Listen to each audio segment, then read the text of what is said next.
Assalamualaikum warahmatullahi wabarakatuh. Bertemu lagi di channel Aryadin. Kali ini saya akan membagikan video beserta kuis yaitu tentang Undang-Undang Dasar 1945. Untuk link kuisnya ada di deskripsi video ini. Dan yang baru mampir jangan lupa untuk subscribe dan tekan loncengnya untuk mengetahui update-update video maupun kuis yang terbaru. Dan jangan lupa untuk sharing ke teman atau sanak saudara Anda. Mari kita lanjutkan ke pembahasan, simak terus sampai habis. Soal nomor 1, hasil perubahan Undang-Undang Dasar 1945 yang ketiga dilaksanakan pada tanggal 9 November 2001 menambah jumlah pasal dalam pasal 24 tentang kekuasaan kehakiman, yaitu pasal A pasal 24B dan 24C, B pasal 24C dan 24D, C pasal 24D dan 24E, D pasal 24E dan 24F, yang E pasal 24F dan 24G. Jawabannya adalah yang A, yaitu pasal 24B dan 24C. Hasil perubahan Undang-Undang Dasar 1945 ketiga yang dilaksanakan pada tanggal 9 November 2001 menambah jumlah pasal dalam pasal 24 tentang kekuasaan kehakiman, yaitu pasal 24B dan 24C. Jadi jawabannya adalah yang A. Soal nomor 2, amandemen Undang-Undang Dasar 1945 yang ketiga dilakukan pada tanggal A 9 September 2001, B 9 Oktober 2001, C 9 November 2001, D 9 Desember 2001, dan yang E 10 Desember 2001. Jawabannya adalah yang C, yaitu 9 November 2001. Pembahasannya amandemen Undang-Undang Dasar 1945 yang ketiga dilakukan pada tanggal 9 November 2001. Untuk lebih jelasnya ini, amandemen pertama yaitu 21 Oktober 1995, maaf 1999. Perubahan yang kedua yaitu sidang tahunan MPR 2000 tanggal 7 sampai 18 Agustus 2000. Ini diambil yang paling belakang berarti 18 Agustus. Amandemen yang ketiga sidang tahunan MPR 2001 tanggal 1 sampai dengan 9 November 2001. Ini amandemen yang ketiga 9 November. Untuk amandemen yang terakhir atau yang keempat ini sidang tahunan MPR 2002 tanggal 1 sampai dengan 11 Agustus 2002. Jadi perubahannya ada 4 kali.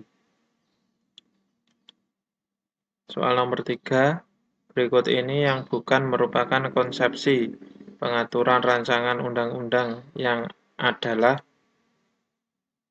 urgensi dan tujuan penyusunan. B. Sasaran yang ingin diwujudkan. C. Pokok pikiran. D. Jangkauan serta arah pengaturan. E. Subjek yang akan diatur. Jawabannya adalah yang E, yaitu subjek yang akan diatur. Konsepsi pengaturan RUU meliputi yang pertama yaitu urgensi dan tujuan penyusunan. Jadi untuk RUU ini kepentingan dan tujuan penyusunannya apa? Yang B, sasaran yang ingin diwujudkan. C, pokok pikiran, lingkup atau objek yang akan diatur. Yang D, jangkauan serta arah pengaturan. Jadi yang diatur itu objeknya bukan subjeknya. Jadi objek bukan subjeknya. D, yang bukan merupakan konsepsi pengaturan rancangan undang-undang adalah yang E, yaitu subjek yang akan diatur. Soal nomor 4, hasil terakhir dari amandemen Undang-Undang Dasar 1945 adalah A. Perubahan pasal 6A dan pasal 8, B. Terdiri dari 4 aturan peralihan, C. Terdapat subbab penjelasan pasal demi pasal, yang D. Terdiri dari pembukaan, batang tubuh, dan penjelasan, sedangkan yang E terdiri dari 21 bab dan 73 pasal. Jawabannya adalah yang E, yaitu terdiri dari 21 bab dan 73 pasal.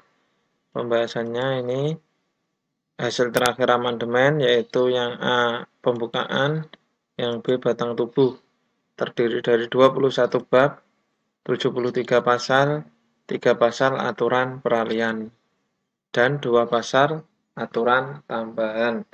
Jadi ini amandemen yang keempat, hasilnya yaitu ada ini pembukaan dan batang tubuh. Soal nomor 5, Undang-Undang Dasar 1945, Pasal 7 berisi tentang A. Hak legislatif DPR, B. Mahkamah Konstitusi, C. Masa jabatan Presiden atau Wakil Presiden, D. MPR dan kewenangannya, E. Hak asasi manusia. Jawabannya adalah yang C, yaitu masa jabatan Presiden atau Wakil Presiden. Bunyi pasal 7 Undang-Undang Dasar 1945 adalah Presiden dan Wakil Presiden memegang jabatan selama 5 tahun dan sesudahnya dapat dipilih kembali dalam jabatan yang sama, hanya untuk 1 kali masa jabatan. Pasal ini mengenai masa jabatan Presiden atau Wakil Presiden setelah terpilih dalam suatu pemilu. Jadi jawabannya adalah yang C. Soal nomor 6, fungsi pembukaan Undang-Undang Dasar 1945 yang mencantumkan hierarki tata tertib hukum Indonesia dengan dasar negara Pancasila sebagai puncak piramidanya, yang menjadi ciri dan karakteristik bangsa Indonesia terdapat dalam alinea ke A1, B2, C3, D4, E5. Jawabannya adalah yang D, yaitu keempat. Fungsi pembukaan Undang-Undang Dasar 1945 yang mencantumkan hierarki tata tertib hukum Indonesia dengan dasar negara Pancasila sebagai puncak piramidanya, yang menjadi ciri dan karakteristik bangsa Indonesia terdapat dalam alinea keempat. Jadi ini jawabannya adalah yang D. Soal nomor 7, batang tubuh Undang-Undang Dasar 1945 setelah diamandemen berjumlah 21 bab. Bab 2 Undang-Undang Dasar 1945 menjelaskan mengenai A. Kekuasaan pemerintah, B. MPR, C. Kementerian, D. Pemerintah daerah, E. DPR. Jawabannya adalah yang B, yaitu MPR.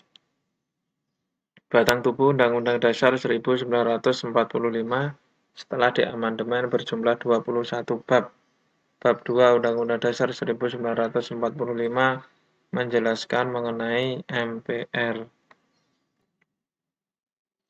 Soal berikutnya nomor 8.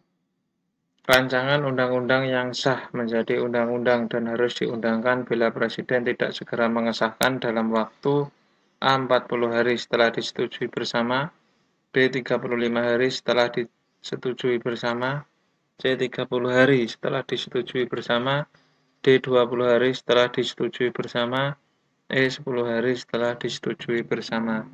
Jawabannya adalah yang C, yaitu 30 hari setelah disetujui bersama. Pada pasal 20 ayat 5 Undang-Undang Dasar 1945 dijelaskan bahwa RUU yang telah disetujui bersama tidak disahkan oleh Presiden dalam 30 hari semenjak RUU tersebut disetujui, RUU tersebut sah menjadi undang-undang dan wajib diundangkan. Jadi kalau RUU yang dari DPR RI itu sudah disetujui bersama, walaupun Presiden tidak menandatanganinya, maka RUU tersebut sah menjadi undang-undang setelah 30 hari setelah disetujui bersama. Jadi walaupun Presiden tidak menyetujui atau tidak tanda tangan, tetapi undang-undang itu tetap berlaku setelah 30 hari setelah RUU tersebut disetujui bersama DPR RI. Soal nomor 9, Indonesia menganut sistem demokrasi liberal pada masa A. Konstitusi Res, B. Undang-Undang Dasar 1945 periode pertama, C. Undang-Undang Dasar sementara 1950, D. Undang-Undang Dasar 1945 periode kedua, E. Undang-Undang Dasar 1945 amandemen pertama. Ini jawabannya adalah yang C, yaitu UUDS 1950. pelaksanaan demokrasi liberal sesuai dengan konstitusi yang berlaku saat itu, yakni Undang-Undang Dasar sementara 1950. Jadi jawabannya adalah yang C. Soal terakhir, pemerintah memajukan ilmu pengetahuan dan teknologi dengan menjunjung tinggi nilai-nilai agama dan persatuan bangsa untuk kemajuan peradaban serta kesejahteraan umat manusia, merupakan bunyi Undang-Undang Dasar 1945 pasal A. Pasal 28I ayat 1 ayat 4, B. Pasal 21 ayat 2, C. Pasal 30 ayat 3, D. Pasal 31 ayat 5, Pasal 24B ayat 3. Jawabannya adalah yang D. Pasal 31 ayat 5. Pemerintah memajukan ilmu pengetahuan dan teknologi dengan menjunjung tinggi nilai-nilai agama dan persatuan bangsa untuk kemajuan peradaban serta kesejahteraan umat manusia merupakan bunyi Undang-Undang Dasar 1945 Pasal 31 ayat 5. Jadi ini jawabannya adalah yang D.